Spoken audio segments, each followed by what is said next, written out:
말씀드리면요.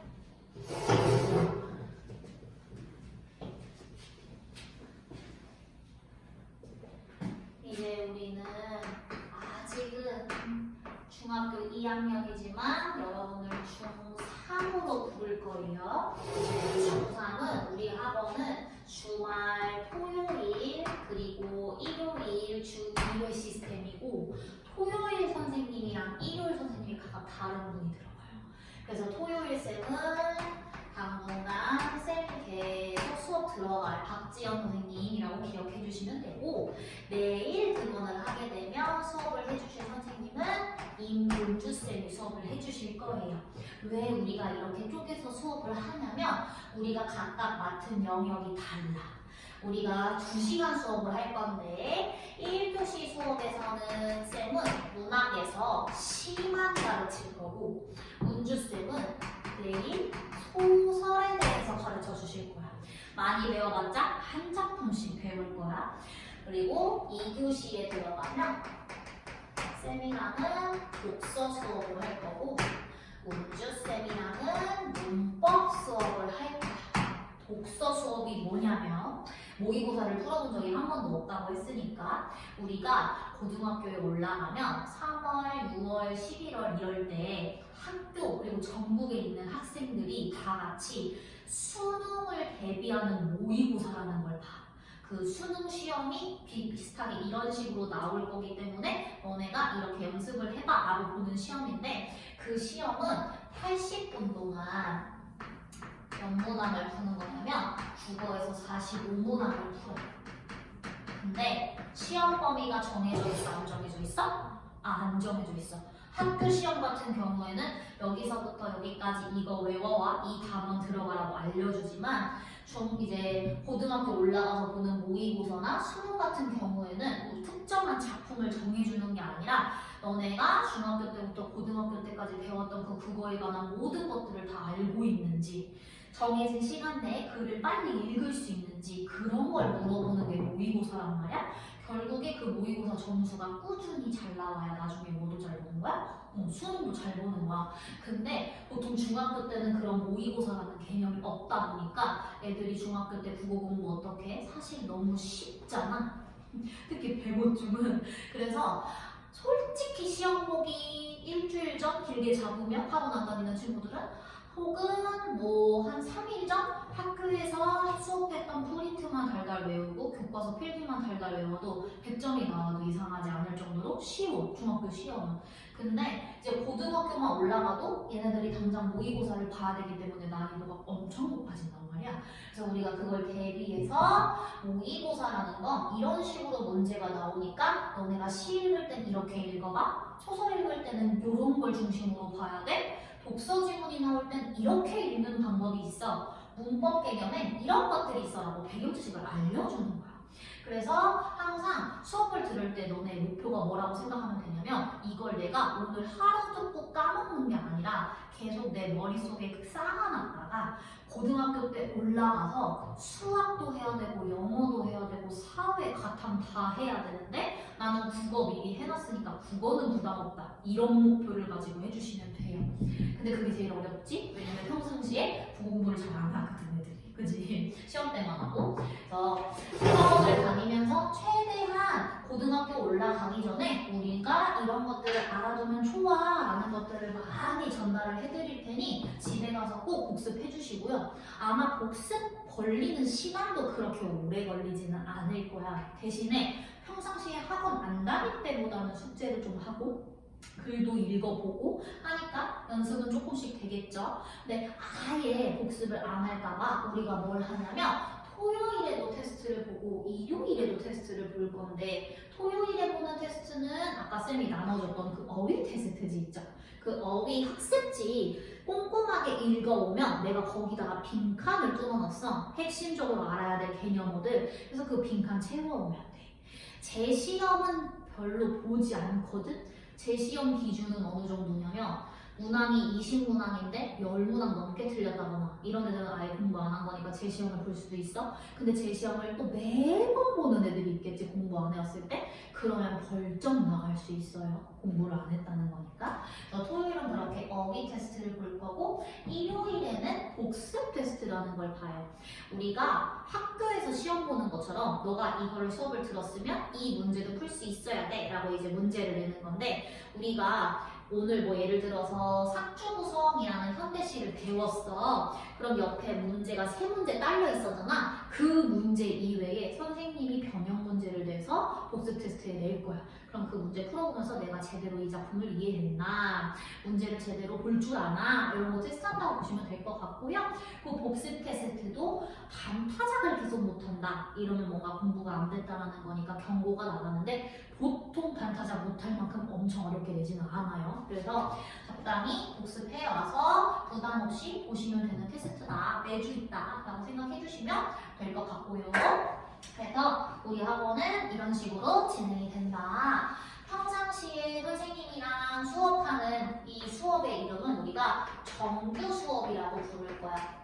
정규 수업의 목표는 고등학교 올라갔을 때 모의고사 100점 만점에 처음 푸는 애들은 20점 맞기도 해요. 실제로 지금 중3 듣다가 예비고일 올라가는 우리 오빠들 중에 12월 달에 학원 다닌 친구들 중에 30점대 나온 애들 많거든?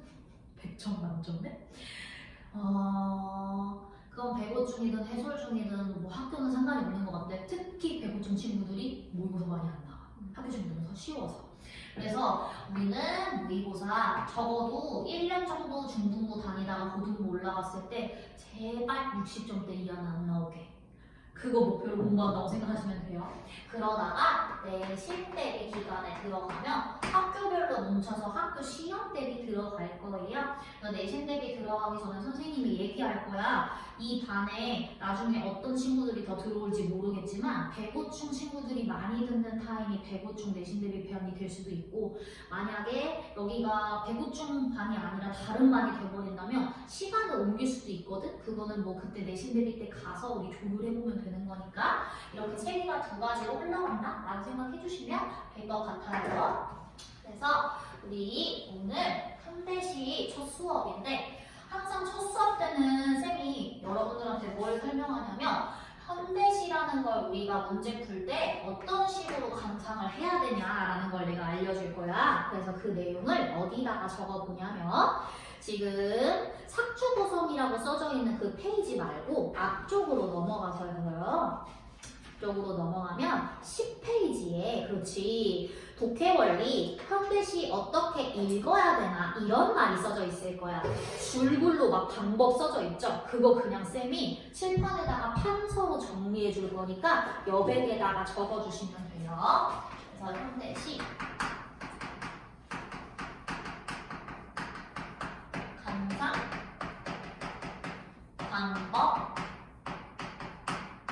라고 적어주시고 자, 아가가 시험지를 펼쳤는데 현대시가 딱 나왔어. 그러면 제일 먼저 해야 될 게 뭐냐면 애들이 자동적으로 제일 먼저 하는 게 시를 한번 쫙 아무 생각 없이 읽어. 진짜 아무 생각 없이 읽다가 뭔 내용이지? 하고 문제를 풀러 들어갔는데 막 문제에서 자 대꾸법을 사용하여 이런 거 물어봐. 그럼 자 대꾸법이 있었나? 하고 다시 본문으로 들어가. 이런 식으로 하면 시간이 짧게 걸려? 길게 걸려? 오래 걸려. 그래서 우리는 그렇게 하지 말고 애초에 뭐부터 하냐면 가장 먼저 시의 제목부터 볼 거야.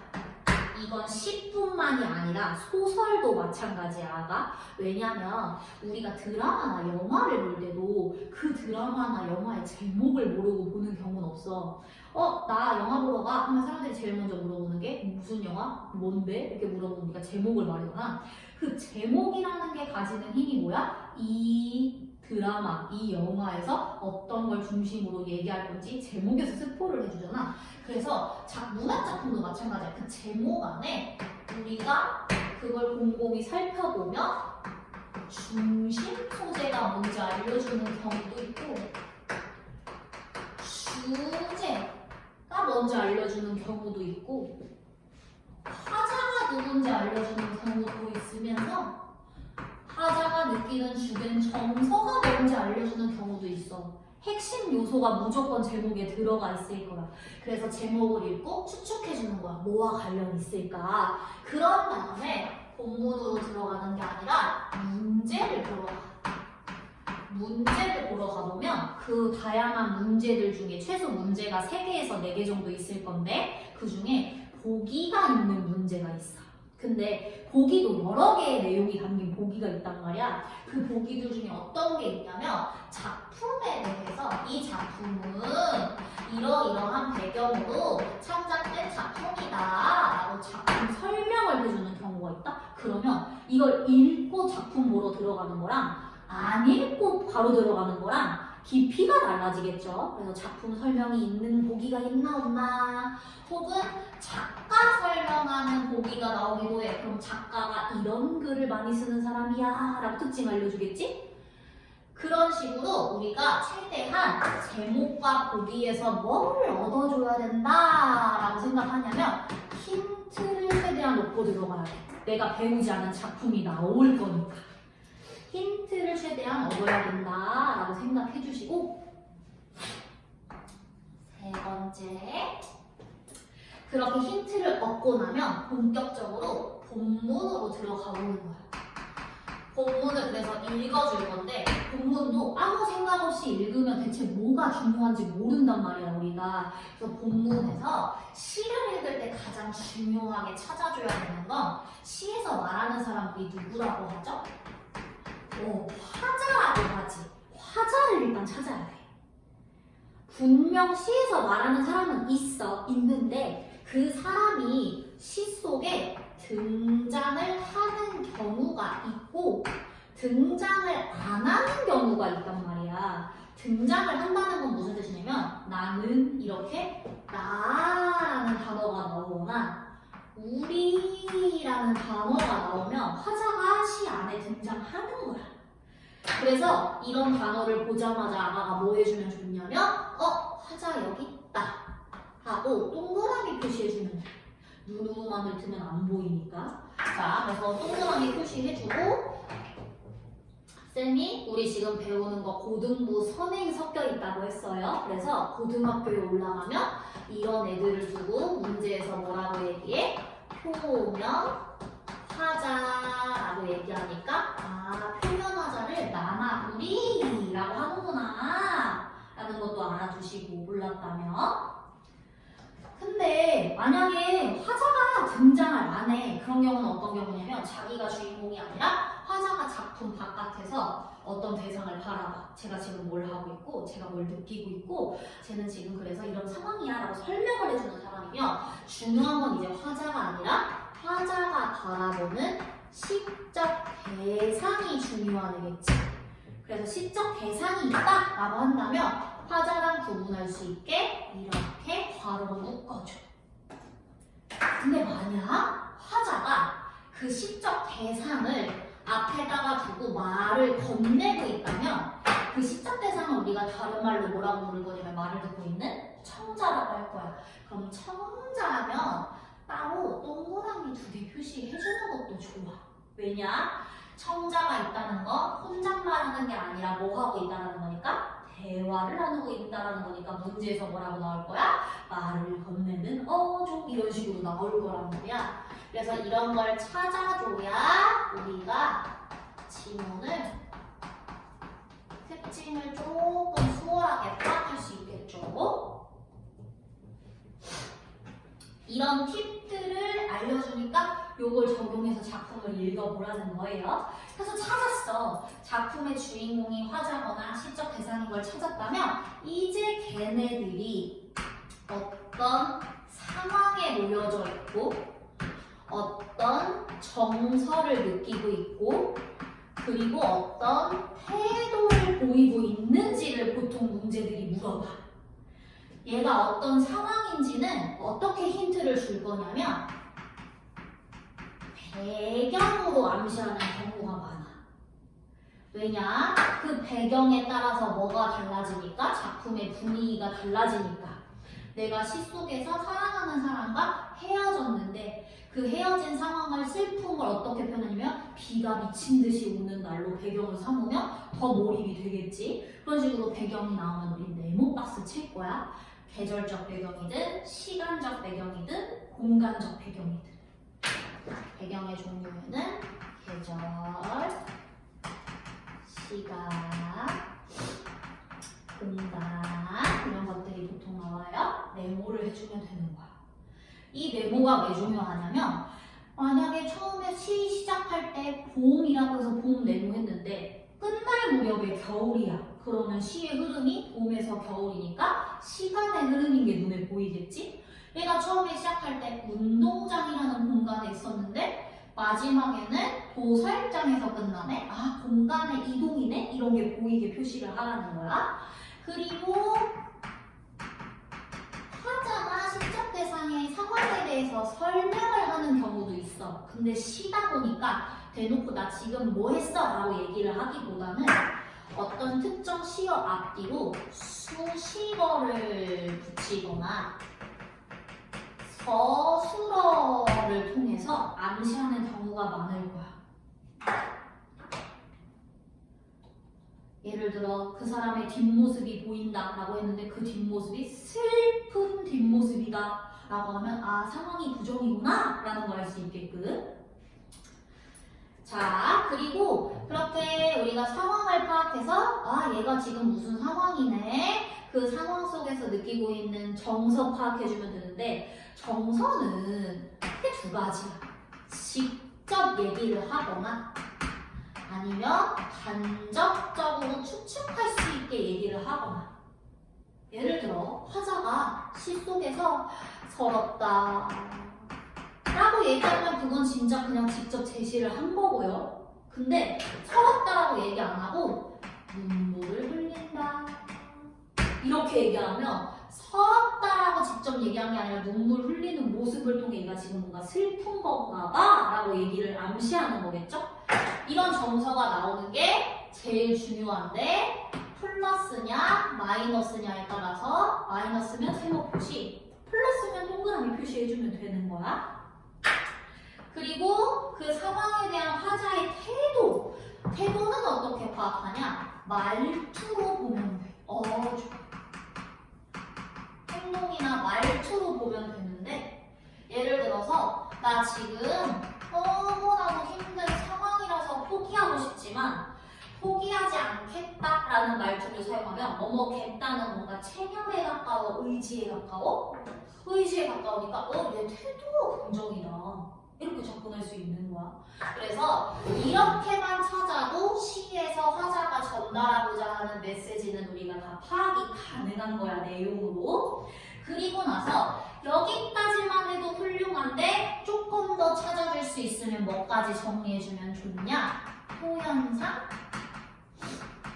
특징까지 파악해줄 수 있으면 정리해주면 좋아. 이 시가 반어법을 썼니 안 썼니? 비유적 표현을 썼니 안 썼니? 이런 것들. 이 표현상 특징 문제는 무조건 나오는 단골 문제고 이 부분의 문제를 많이 틀린다는 건 내가 개념이 살짝 부족하다는 거거든. 분명 학교에서 배웠는데 대꾸법이 뭐였지? 화류법이 뭐였지? 이러면서 틀린단 말이야. 그럼 몰랐던 것들은 늘 정리해놓고 머릿속에 넣어둬야 된다는 거. 그래서 쌤이 작품 설명할 때도 요 위주로 설명할 거야. 이렇게 찾아보자. 얘 이런 상황인가 보다. 그리고 이 작품의 표현상 특징은 이런 거네. 이런 식으로. 자, 그래서 항상 우리 이렇게 작품 감상할 거야 라는 거 기억해 두시고, 우리 아까 수업 딱 시작하자마자 쌤이 뭐 시켰었냐면 사추구성이라는 작품 읽어보고 문제 한번 풀어볼래? 라고 얘기했었어. 자, 한번 가볼까? 문제. 쌤이 정답을 불러줄 건데 채점 한번 해보시고요. 우리 항상 작품 배우기 전에 숙제로 미리 문제부터 풀어올 거야. 모의고사 연습하듯이. 1번의 정답은 1번이에요. 2번의 정답은 3번이고요. 3번의 정답은 1번이에요. 자, 틀린 게 나오면 답체크 바로 하지 않고 다시 풀어볼 거야. 나중에 쌤이랑 한번 설명드리고. 자, 그렇게 문제를 이렇게 미리 풀어보고 채점해보고 이제 쌤이랑 작품 내용이 어떤 내용인지 한번 같이 보면서 문제풀이를 해보는 걸로 합시다. 자, 작품에서 쌤이 제일 먼저 봐야 될 게 뭐라 그랬지? 그렇지, 제목. 작주구성. 근데 태어나서 처음 들어보는 단어일 거야, 그죠? 처음 들어보는 걸 출제자도 알고 있기 때문에 그거 중요한 키워드라면 어휘풀이로 알려줘요. 어휘풀이 있어, 없어? 있어. 어휘풀이에 뭐라고 나와 있어? 평안북도 지역명이고 구성은 김소월의 그중 고향의 이름이다 이렇게 나와 있어. 자, 그러면 삭주랑 구성에서 우리가 얻을 수 있는 힌트 첫 번째, 평안북도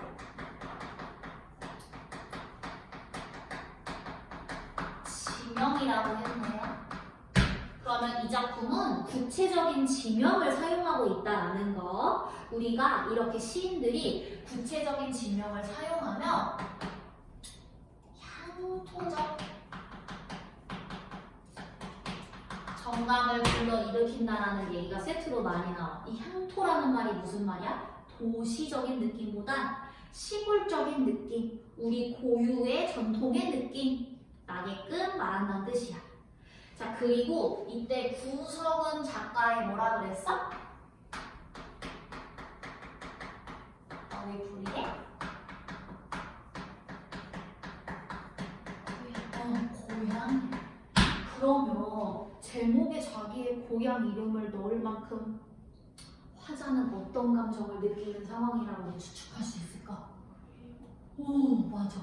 뭔가 그리워할 것 같아. 이 추측까지 우리가 가능한 거야. 됐죠? 자, 그리고 나서 쌤이 보기 보러 가라고 했는데 보기 전에 한 가지 더 팁. 국어 공부를 꼼꼼히 하고 열심히 하는 언니 오빠들 중에 작가의 특징 외워두는 언니 오빠들도 있거든. 유명한 작가일수록 특징 알아두면 그 작가 작품 나왔을 때 이 사람 특징 이거였는데 그럼 이 작품을 이렇게 읽어볼까? 라고 할 수 있으니까 김소월이라는 작가도 유명한 작가 중에 한 명이에요. 뭘로 유명한지 쌤이 설명해 줄 건데 이 사람 하면 떠올려줘야 되는 첫 번째 키워드가 뭐냐면 이 사람이 시를 쓸 때 주로 이런 주제로 시를 써. 이별의 정한이라는 정서를 중심으로 주제를 잡고 시를 쓰는 사람이야. 정한이 무슨 뜻일까? 플러스일까? 마이너스일까? 마이너스. 가슴 속에 맺힌 응어리를 우리가 정한이라고 얘기를 하는데 우리가 이별 때문에 가슴 속에 맺힌 한이라고 하면 이 이별은 누구와의 이별일 것 같아? 사랑하는 연인과의 이별이라고 우리가 해석할 수 있고 보통은. 근데 이 작가와 관련된 두 번째 힌트 들으면 또 다른 해석도 가능해. 이 사람은 일제 강점기 때 활발하게 활동했던 사람이야. 자, 그럼 시에다 어떤 슬픔을 또 담아서 썼을까? 나라를 잃은 슬픔. 맞아. 그래서 여기서의 이별은 특정 연인이 아니라 나라를 잃은 슬픔일 수도 있는 거야. 됐죠?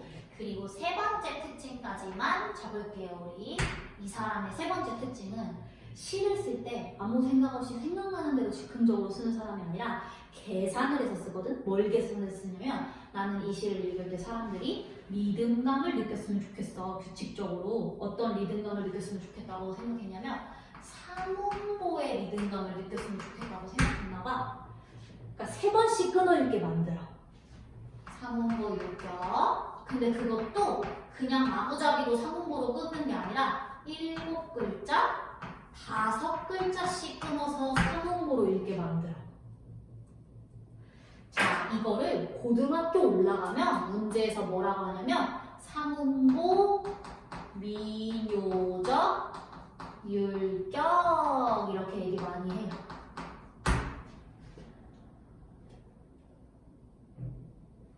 시를 쓸 때 이런 느낌으로 쓰는 사람이야. 이 내용이 삭주 구성에서도 나올 거야. 어떤 식으로 나오는지 이제 같이 보시면 돼요. 그래서 우리가 삭주 구성 제목 확인했고, 쌤이 팁으로 작가 배경 지식도 알려줬고, 그 다음에 뭐 하러 가자 그랬지? 문제를 봐서 보기를 한번 보라 했지. 보기 힌트 있는지 없는지. 그래서 문제에 세 문제 있길래 보기 있는 거 어딨나 하고 봤더니 3번에 보기가 있어. 근데 작품에 대한 힌트를 많이 주지는 않고 어떤 내용을 얘기하고 있냐면, 시에서 자연물은 단순히 배경 묘사를 위한 소재로만 사용되지 않는다. 자, 시에 뭐가 나올 거야? 일단 최소한 자연물, 그렇지. 자연물이 등장할 건데, 이거 단순하게 배경 얘기하려고 사용하는 자연물이 아니래. 어떤 기능이래? 시인은 화자의 이제 처지를 드러내거나, 이 자연물이 화자의 처지를 드러내는 역할을 하나 봐. 혹은 화자의 뭐를 효과적으로 표현? 화자의 정서를 효과적으로 표현하기 위해 사용하는 자연물일 수도 있대. 이를 위해 화자와 자연물을 뭐 하기도 한대? 옳지. 방법은 그 자연물이 화자와 동일시되는 대상이기도 하고, 혹은 옳지. 대비되는 대상이기도 하다라는 얘기하고 있거든. 자, 스탑. 그래서 우리가 이런 보기를 읽었는데 이거 고등학교에 올라가면 배우는 문학 개념이거든. 자, 이걸 뭐라고 하냐면, 고등학교 올라가면 이런 자연물들을 두고 이렇게 표현할 거야. 객관적 상관물이라고 표현해요. 이런 자연물. 오늘 다른 거 다 까먹어도 요거 기억하는 거야. 객관적 상관물.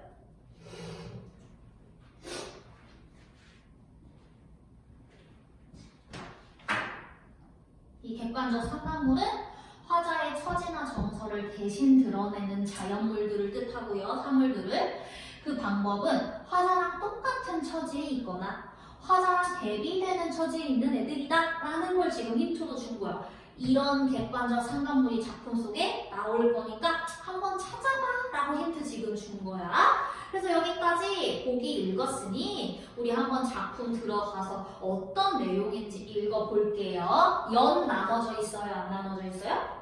나눠져 있어요. 그러면 1연의 내용 뭐고 2연의 내용 뭔지 연별로 이제 중심 내용 보면 되는데, 1년이 이렇게 되어 있을 거야.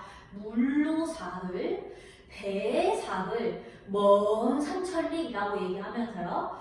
더더구나 걸어서 넘는 먼 삼천리. 삭주 구성은 산을 넘은 6천리요라고 나와 있는데, 잠깐 스탑. 얘가 지금 계속 반복적으로 얘기하고 있는 단어들의 특징이 뭔 것 같아? 물로 사흘을 가야 되고, 배 타고 사흘을 가야 된대. 사흘이면 며칠이죠? 3일. 자, 일단 가는 과정 순탄할 것 같아? 어려울 것 같아? 어려울 것 같아. 우리가 평지만 걸어도 힘들 텐데 물 건너 배 타고 가야 돼 라고 얘기하고 있는 거 보니까 진짜 험난한 곳을 가는 듯한 느낌이야. 자, 얼마나 머냐면 먼 삼천리라는 표현 사용하고 있어. 자, 이 삼천리 가까운 거리감 느껴져? 먼 거리감 느껴져? 너무 멀어. 거기까지 가려면. 자, 그리고 여기서 눈치챘어야 돼. 이거 우리 읽을 때 물사을, 배사을, 먼 삼천리, 1, 2, 3원보로 읽었어. 근데 우리가 중학교 때 3원보, 4원보를 배우면 한 행에서 몇 번 끊어 있는지만 본단 말이야. 근데 지금 우리 한 행이었어? 두 개의 행이었어? 두 개의 행에 걸쳐서 3원보가 나왔어. 이렇게 김소월은 2행에 걸쳐서 3원보를 보여주기도 하고 3행에 걸쳐서 3원보를 보여주기도 해요. 한 행에서 끊어 있는 거 아니야. 그래서 이렇게 두 개 합쳐서 4원보네. 진짜 계산해서 썼네. 7호조 율격은 뭐냐면 7글자, 5글자를 반복한다는 뜻인데 꼭 7, 5 아니어도 돼. 물사흘, 배사흘 6글자에 원삼천리 4글자 이런 식으로 7글자, 5글자를 유사하게 끊어 읽을 거라는 거야. 그래서 삼운공, 칠호종, 민호종 율법 특징 우리 확인했고요.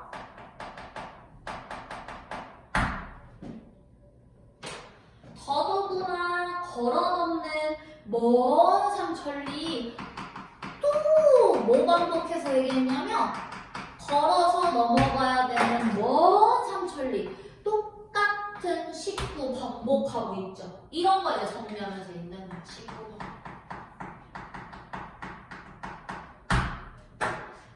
삭주구성은 산을 넘은 6천리요. 이 삭주구성 가려면 뭐도 넘어야 돼? 산도 넘어야 돼. 넘어서 몇 천리 더 가야 돼? 6천리씩이나 또 가야 돼.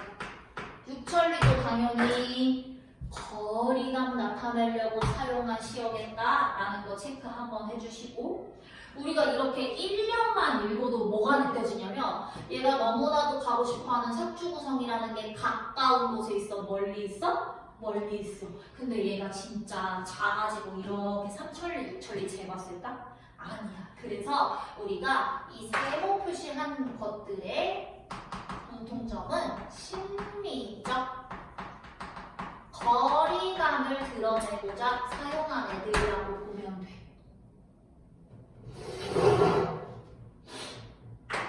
됐죠?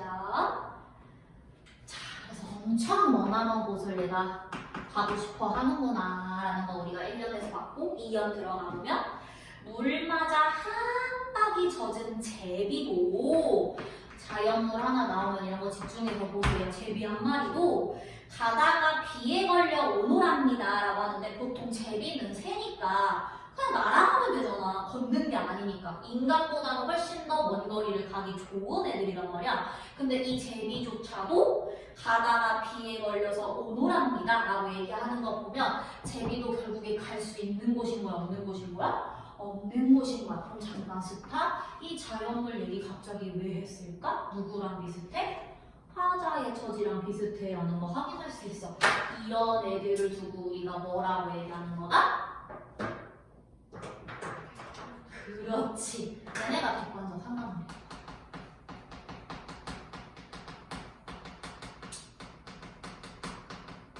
화자의 처지와 동일시되는 대상이야? 대비되는 대상이야? 동일시되는 대상이야. 우리 이렇게 화자의 처지랑 동일시되는 애들을 두 글자로 뭐라고 하냐면 이렇게도 얘기해요. 뭘까요? 애들이 초성으로 얘기하면 꼭 욕만 떠올려가지고 욕에 꽂혀서 못 떠올리더라고요. 화자의 분신이라고 해요. 분신. 됐죠? 자, 그 산이 대체 얼마나 높길래 제비마저도 갔다가 돌아오냐면, 저녁에는 높은 산, 밤에 높은 산이라고 나와 있는데, 아니 우리가 산이라는 게 높이가 시간마다 변하나? 그렇지 않잖아. 왜 저녁에는 높은 산, 밤에 높은 산이라고 했을까? 잘 생각해보면 이 사람이 썼던 그 시기에 지금처럼 기차나 자동차가 많지가 않아. 산을 넘으려면 몸으로 그냥 건너야 돼. 근데 그때 당시에 우리나라에 산에 뭐가 많았어? 지뢰. 지뢰. 전쟁 터질 때쯤엔 지뢰가 많았겠지. 그리고 뭐 북한군 이런 사람들이나. 근데 이때는 뭐가 많을 때냐면 호랑이가 많을 때야. 호랑이. 호랑이한테 물려 죽어. 진짜로. 우리가 산에 원래 호랑이가 진짜 많이 살던 나라인데, 우리나라랑 형제만한 동물이 호랑이잖아. 그 정신을 말살시키려고 일본 애들이 호랑이를 다 말살시킨 거야. 그래서 이 사람들이 원래 살았던 옛날에 조선이라는 나라의 이미지는 산속에서 호랑이가 사람을 물어 죽어. 그래서 절대 밤에 산을 넘어가면 안 돼.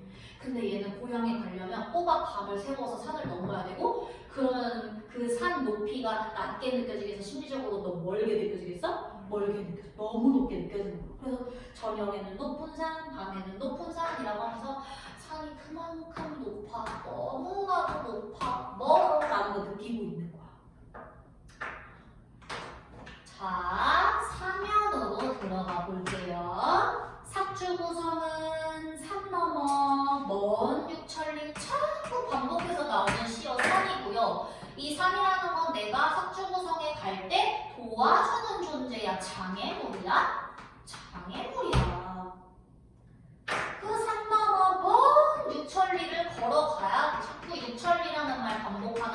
확인해 주시고요.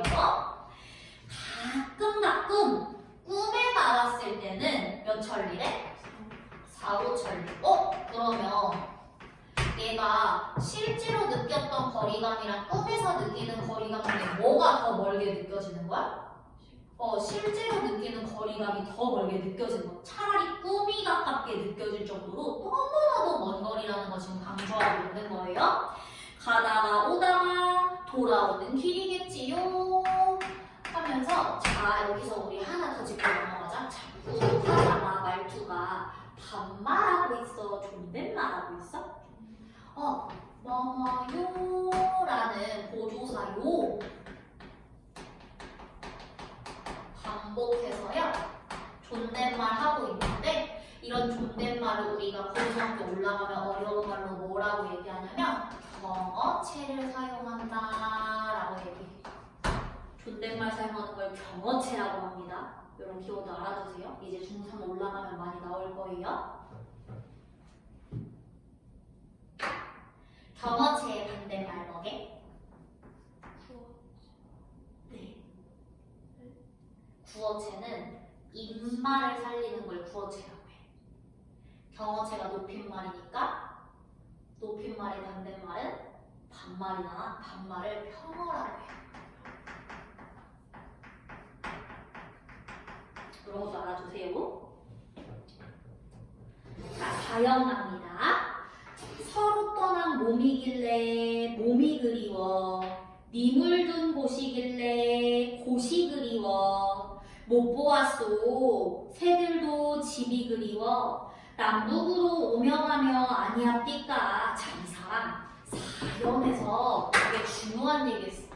읽을 때 사연 이거 시험에서 물어보겠다 하고 딱 꽂혀야 되는데, 그 이유가 사연을 읽어보니 화자가 이곳을 이토록이나 그리워하는 이유가 나왔어. 뭐가 그리워서? 님이 그리워서래. 몸이 그리워,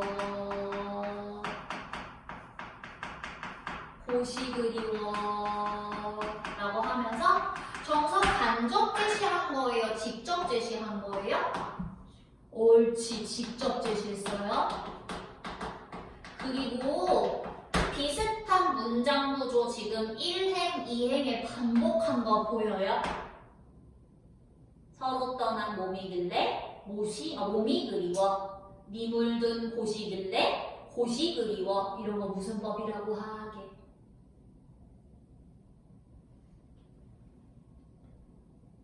비슷한 문장 구조 나란히 보여주는 거.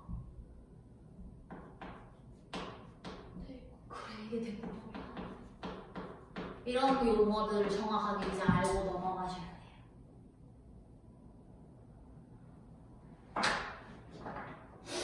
못 보았소 새들도 집이 그리워, 남북으로 오며 가며 아니합니까. 자, 여기서 새들이라는 자연물 나왔는데요. 얘는 나랑 동일한 처질까 아니면 대비되는 처질까? 맞아, 대비되는 처지야. 마찬가지로 객관적 상관물인데요.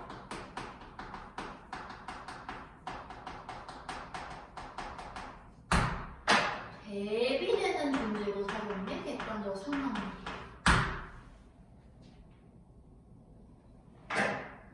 자, 마지막 오연입니다.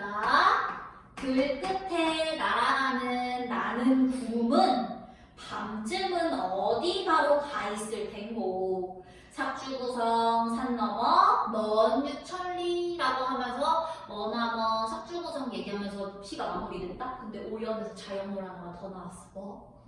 구름. 이 구름은 동일시되는 존재일까요? 대비되는 존재일까요?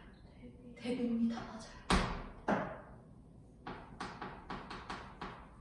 구름은 저 멀리 날아가는데 난 못 날아가니까.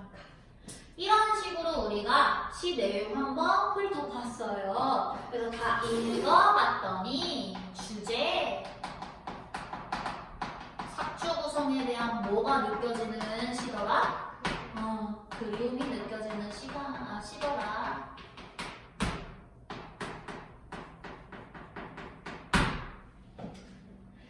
자, 특징은 한 3가지 정도만 우리가 적을게요.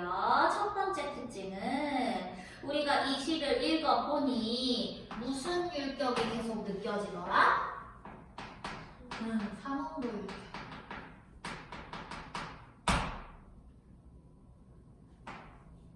일행에 걸쳐서 나오기도 하고 이행에 걸쳐서 나오기도 한다고 기억해 주시고요. 자, 그리고 분위기가 도시 같아요? 시골 같아요? 향토적 이미지가 지배적으로 나옵니다. 그리고 세 번째, 너무나도 먼 심리적 거리감 표현하려고 자꾸 반복해서 사용하는 게 삼천리, 육천리 이런 표현 사용하죠?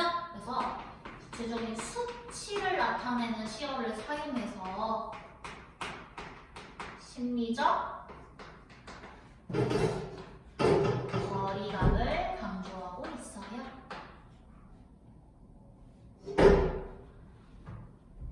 네 번째까지만 적어줄게요. 화자의 정서를 드러내는 자연물들이 다양하게 나왔죠? 그 자연물들을 우리 6글자로 고등학교 올라가면 뭐라고 한다? 객관적 상상물. 오늘 제일 중요한 겁니다. 됐죠?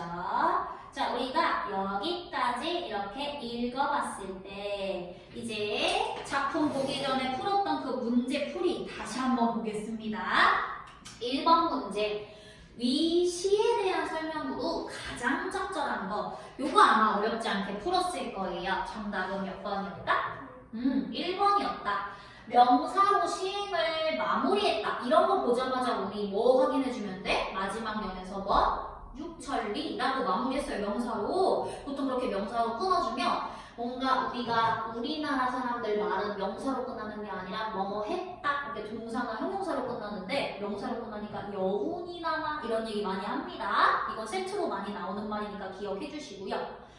우리가 이런 문제일수록 나머지 선지들이 왜 틀렸는지 꼼꼼하게 보는 게 중요한데 2번 감각적 이미지를 통해 계절감을 드러내고 있다. 자, 뭐가 틀렸을까? 그치, 우리가 감각적 이미지라고 하면 어떤 걸 감각적 이미지라고 하지?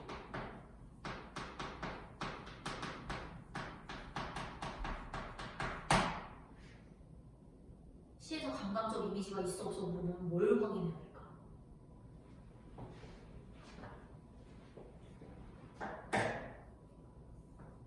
시가 정가 뭐 있죠? 구가 위가 이런 거 있나 보는 건데 우리 이 작품에서 감각적 이미지 있었어 없었어?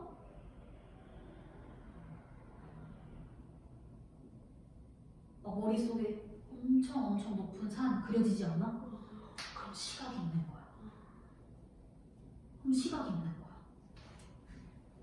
그래서 웬만하면 시들에는 감각적 이미지가 있을 수밖에 없는데 문제는 이것들을 통해서 계절적 이미지를 전달했냐 안 했냐가 문제인 거죠. 계절감 드러나는 시어가 있었나요? 없었죠? 그 계절감이 틀린 거야.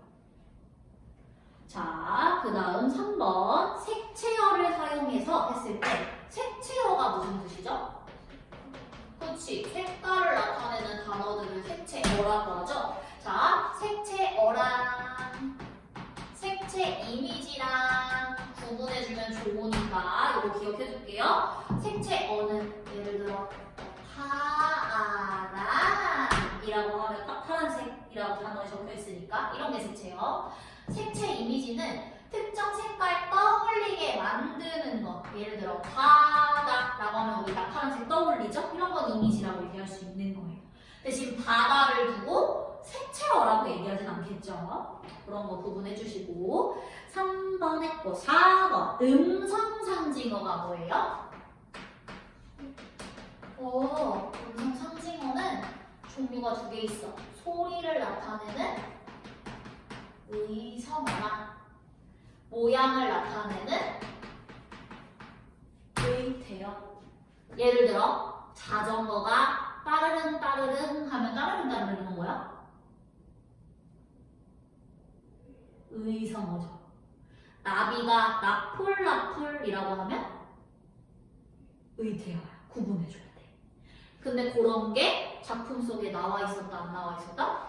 안 나와 있었다. 그래서 이것도 달라. 5번에 단어적 표현 나왔는데 단어적 표현이 뭐예요? 의도와 반대로 없었잖아. 그쵸? 그래서 정답이 1번이다. 자, 2번으로 들어가면 A2를 감상한 내용으로 적절하지 않은 것을 물어보는데 자, 정답이 몇 번이었어? 그렇지. 보면 삭주 구성이 더 멀어진 꿈속 상황이라고 했는데 우리 문문 읽어보면 삭주 구성이 더 멀어진 건 꿈속이야? 현실이야?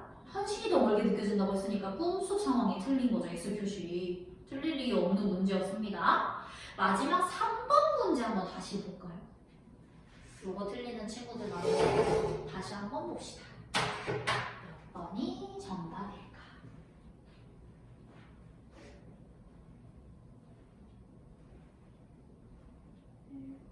볼까요? 기억은 하자가 삭주 구성을 떠난 지 오랜 시간이 흘렀음을 상징한다. 기억이 뭐 밑줄 그어져 있죠? 물. 가기가 어렵다라는 장애물이지 시간이랑 관련 없죠. 그래서 그게 틀린 거야. 이제 보이죠? 그래서 선지 조금 꼼꼼하게 읽어주면 어려운 문제는 아니었다. 그렇게 해주시면 되겠고, 자, 그래서 우리가 오늘 이렇게 작품 읽는 방법과 그걸 토대로 삭주 구성이라는 작품 한번 해봤어요. 숙제 안내합니다. 다음 페이지 넘어가면 삭주 구성 제대로 이해했는지 구조도 그리는 빈칸 있어요. 숙제로 채워오시면 되고, 우리 교재 구성은 항상 똑같아. 이렇게 작품 배우면 빈칸 채우기가 있어. 그리고 바로 옆 페이지에 다른 작품 몇 거 읽기가 있어. 비슷한 주제거나 비슷한 소재거나 하는 작품들이 나오는데 쌤이 복습 테스트 낼 때 얘랑 같이 묶어서 낼 경우가 있어요. 그래서 꼼꼼히 읽어보고 1번, 2번 문제 풀어오시면 됩니다. 그 다음 페이지 넘어가면 다음 주에 쌤이랑 수업 시간에 모란이 피기까지는 할 건데 이것도 미리 쌤 수업 듣기 전에 1번, 2번, 3번 객관식 문제는 풀어올 거예요. 그래서 17페이지까지 문제가 풀려 있으면 되겠다라고 생각해 주시면 됩니다. 거기까지 체크해 주시고요. 우리 10분 쉬었다가 이어서 할게요.